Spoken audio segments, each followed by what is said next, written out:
Welcome back to the ROKK Rundown, where we're having a bit of a conversation about how the Christmas season in DC is really a full-time work mode for us, right? I mean, there's so many things coming up, a lot of opportunities to run into old friends, but also a lot of opportunities to set ourselves up for what 26 looks like. So I just kind of wanted to open the conversation today because it's the Christmas tree lighting outside of this building now that we all live here waiting for the traffic to die down. Rodell, what's your takeaway on what this season looks like as it relates to communications and networking? Well, December is always our busiest time of year.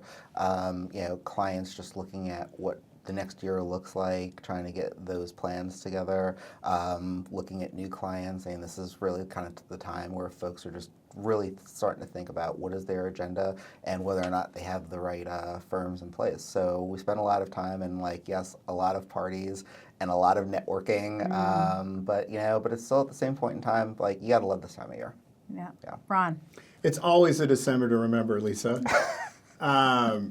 You've been waiting for that one, haven't you? I've been waiting for that one. I like it. We opened the door. So I would say this. I'd say there are organizations out there that have been very concerned about how to plan for 2026. A number of them want to keep their head down because the politics is changing all the time. And our advice to them is to go ahead and plan. Put a plan together that works on your policy goals and your communications objectives, and we can help you achieve them. There's a lot of noise out there, and that's all it is noise. But if you figure out a strategy and a plan, you can cut through that noise and get the job done, or at least get towards that goal. Now, the Christmas party season, of course, it's corporate.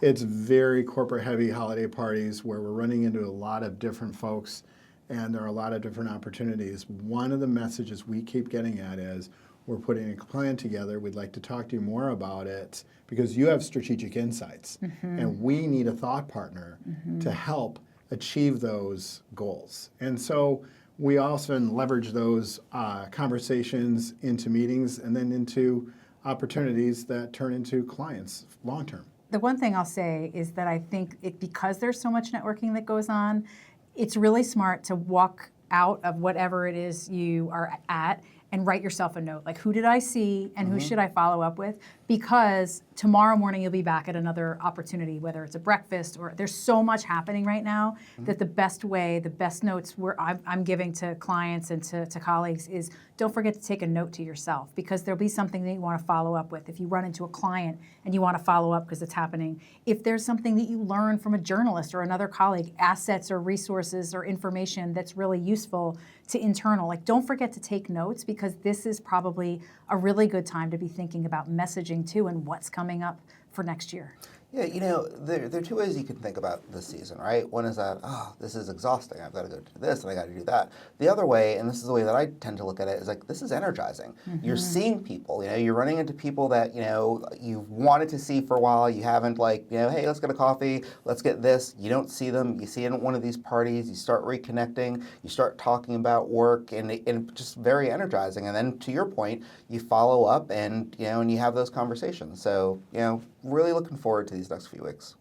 Do you have because you run into a lot of the same people again and again over the course of this circuit at this time in DC, do you walk in with an idea about what, Ron, you always have a line? Is there something that you start the night off with or how you're going to start a conversation, or is there a piece of advice that you could give to people? Because it's, after a while, small talk's tough. Are you trying to say that this is organic? It is organic, but I'm wondering if he could give us some advice because he's so good at it. Oh, Lisa. You make me feel so good. Thank you so much. And Rodell, that was really special. Yeah. Thank you. I would say this. I think going in, I always want to, I know what I think, and I know all about myself. I want to talk to people in the room and get to know them a little bit better, and I want to hear from them about what they're thinking and feeling about things and what's going on in their lives. Because I'm pretty boring, actually. If I'm not here at work, I'm at home with my family. Yeah. But I want to hear what's happening in their worlds because there's a lot of different pieces of information you can pick up. There's a lot of things you can learn about what's going on in Washington and the world from just asking people what's going on and just listening. There's one more thing I want to highlight because it was something that one of the team members here at ROKK had done this week that I thought was really a standout. But it also is tied back to networking. One of our colleagues here in the building actually mapped out for one of our clients their reach and their impact as it relates to LinkedIn, which is a force multiplier for networking in this town. Yeah. Talk to me a little bit about your own sort of strategy for that platform, or give me some insight as to how that went for the information that we offered up to the client specifically. Well, we now have a data and insights practice that is phenomenal.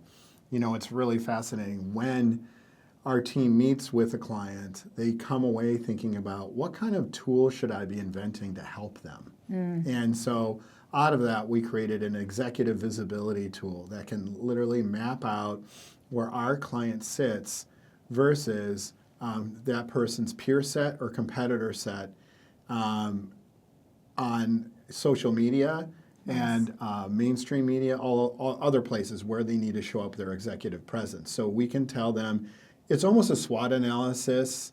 Love it. And it's so useful. And the client told us once it was delivered, they said every department's going to want to have this. Yeah, well, especially in town where reputation is currency, and we're doing a lot of that kind of work here. To me, stood out as sort of a moment, especially here as we're walking into a busy network season in Washington, as a standout opportunity and one that I wanted to highlight. Yeah, that's really good. Next time, for the next topic, can we talk about whether or not Die Hard is a Christmas movie It is or not? 100% a Christmas movie. I I don't agree. even know why we have to have that Good. conversation. Yeah. Good, wonderful. We're coming Then back. solve We're it. coming back to all of that. And if you're with us, thanks so much for joining us for another episode of the ROKK Rundown. We'll see you next week.